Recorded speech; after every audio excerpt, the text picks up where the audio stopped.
दोस्तों बाजार को लेकर सेबी चेयरमैन ने ट्रेडर्स को अलर्ट किया है और इस समय बाजार में रिस्क बढ़ा है, ऐसा उनका कहना है। यानी एक तरह से उन्होंने चेतावनी जारी की है।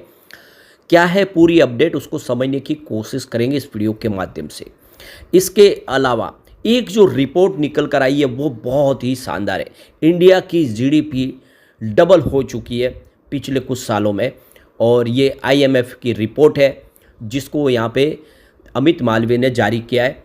क्या है पूरी अपडेट, उसको समझने की कोशिश करेंगे इस वीडियो के माध्यम से। और क्या वाकई में इंडिया का बाज़ार इस समय गुलजार है और इंडिया में फिर से निवेशकों की बल्ले बल्ले हो सकती है और क्या एफआई लौट के आएंगे। इस समय एफआई ने कौन से सेक्टर में बिकवाली की उसको भी जानेंगे इस वीडियो के माध्यम से, और कौन से सेक्टर जो इस समय बेहतर करते हुए दिखाई दे सकते हैं इस करेक्शन में। लेकिन फ्रेंड्स उससे पहले अगर आप पहली बार हमारे चैनल पे आए तो चैनल को सब्सक्राइब कर दीजिए, एक बेल आइकॉन दबा दीजिए ताकि जब भी नया वीडियो बने पहला नोटिफिकेशन आपको मिले। वीडियो पसंद आए तो लाइक से जरूर कीजिए। चलो फ्रेंड्स वीडियो स्टार्ट करते हैं। मैं हूँ आपका दोस्त एसबी दवे और हमारे अपने चैनल ऑनलाइन कमाई में आपका बहुत बहुत स्वागत है। तो देख सकते हो कि शेयर बाज़ार को रेगुलेट करने वाली संस्था सेबी के चेयरमैन तुहिन कांत पांडे, जिनकी नई अपॉइंटमेंट हुई है, उन्होंने निवेशकों को अलर्ट किया है। उन्होंने कहा है कि ग्लोबली कुछ कारण है जिनकी वजह से बाज़ार में जोखिम बढ़ गया है।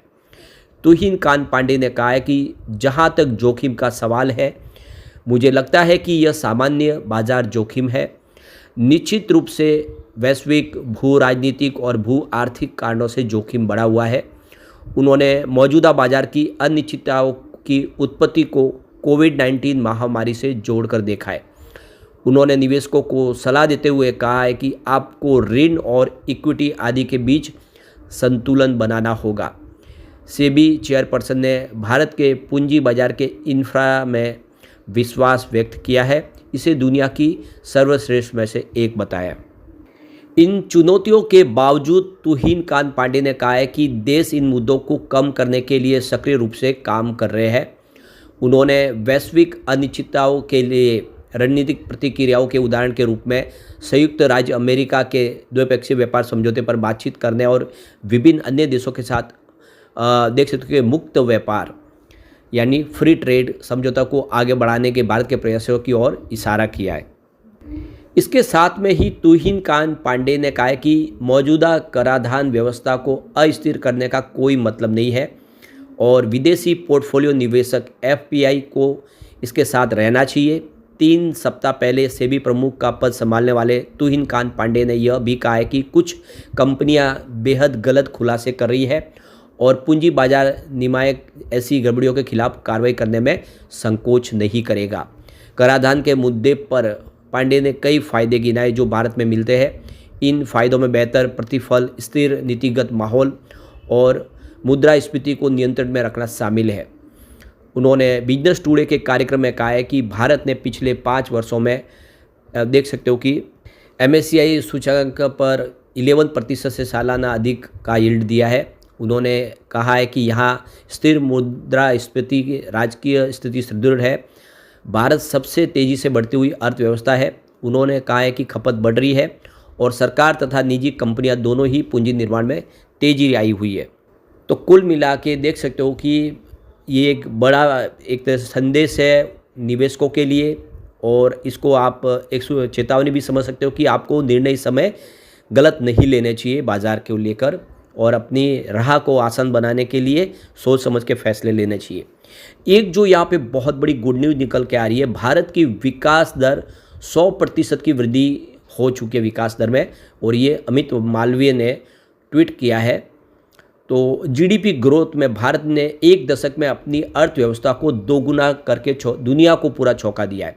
तो आईएमएफ के ताज़ा आंकड़ों के मुताबिक भारत की जीडीपी 2015 में 2.1 ट्रिलियन डॉलर थी, जो 2025 तक बढ़कर 4.3 ट्रिलियन डॉलर हो गई है, यानी दुगनी हो चुकी है। तो भाजपा के आईटी सेल के प्रमुख अमित मालवीय ने सोशल मीडिया पर आईएमएफ के हवाले से ये दावा किया है कि इंडिया की जो अर्थव्यवस्था है वो एनडीए काल में दुगनी हो चुकी है। तो भारत ने बीते एक दशक में अपनी अर्थव्यवस्था को दुगना करके दुनिया को चौंका दिया है। आईएमएफ के ताज़ा आंकड़ों के मुताबिक इस समय भारत की जीडीपी 2015 में मात्र 2.1 ट्रिलियन डॉलर के आसपास थी, जो 2025 तक 4.3 ट्रिलियन डॉलर हो चुकी है।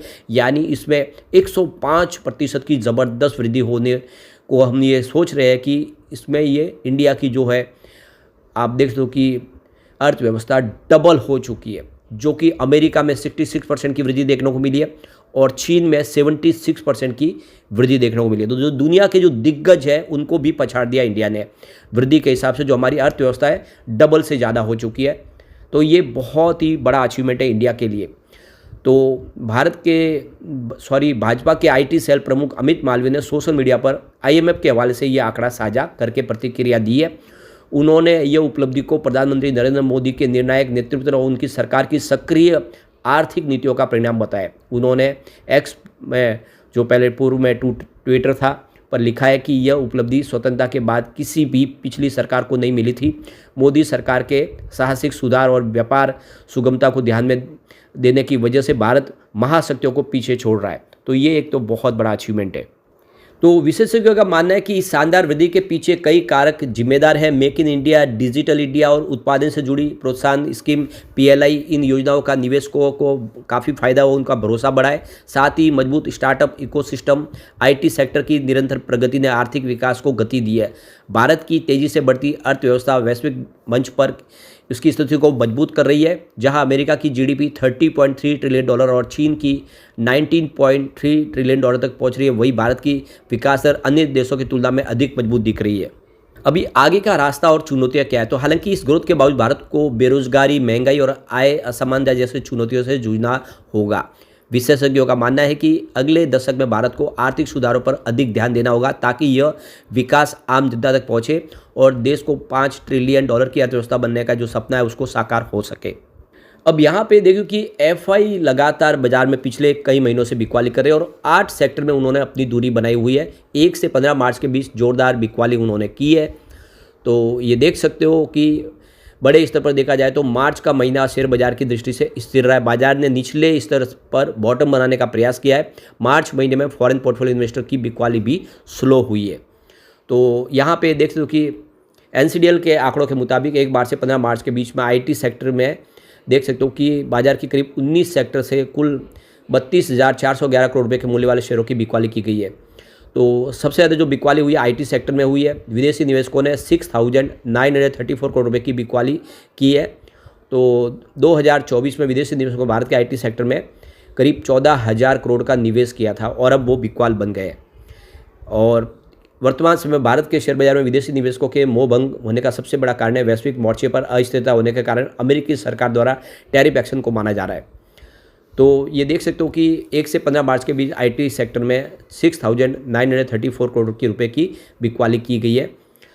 तो यहाँ पे देख सकते हो कि इससे पहले फरवरी महीने में आईटी सेक्टर में विदेशी निवेशकों ने 805 करोड़ का निवेश भी किया था। एफएमसीजी सेक्टर की बात करें तो 15 दिनों में 5,106 करोड़ की बिकवाली की है। इसके अलावा ऑटोमोबाइल और ऑटो कंपोनेंट सेक्टर की बात करें तो यहाँ पर भी 15 दिनों में विदेशी निवेशकों ने 3,640 करोड़ रुपए की बिकवाली की है। फाइनेंशियल सेक्टर की बात कर ले तो 15 दिनों में 3,311 करोड़ रुपए की बिकवाली की है। हालांकि फरवरी महीने में मार्च की अपेक्षा उन्होंने 6,911 करोड़ रुपए की बड़ी बिकवाली की थी। हेल्थ केयर सेक्टर की बात कर ले तो यहाँ पे 1 मार्च से 15 मार्च के बीच में 2,049 करोड़ रुपए की बिकवाली की है। और कंज्यूमर सेक्टर की बात करें तो यहाँ पर भी उनका मोह भंग हुआ। 1 से 15 के बीच में 1,900 करोड़ की बिकवाली की है। पावर सेक्टर की बात करें तो 15 दिनों में विदेशी निवेशकों ने करीब 1,867 करोड़ रुपए की बिकवाली की है। इससे पहले फरवरी में उन्होंने 3,086 करोड़ रुपए की बिकवाली की थी। और कंज्यूमर ड्यूरेबल सेक्टर की बात करें तो विदेशी निवेशकों ने 15 दिन में 1,566 करोड़ की बिकवाली की है। और इससे पहले फरवरी में भी 2,290 करोड़ की बिकवाली की थी। तो ये कुछ सेक्टर है 8 जिनों में एफआई का मोह भंग हुआ, उन्होंने बिकवाली की। लेकिन आने वाले समय में एफआई फिर से लौटते हुए दिखाई देंगे बाजार में। लेकिन फ्रेंड्स, कोई भी इन्वेस्टमेंट करने से पहले अपने फाइनेंशियल एडवाइजर से एडवाइस ले ले या अपना खुद का रिसर्च करें, क्योंकि मैंने वीडियो आपके एजुकेशनल पर्पज़ के लिए ही बनाए। वीडियो पसंद आए तो लाइक से जरूर कीजिए और चैनल को सब्सक्राइब कर दीजिए। Thank you friends.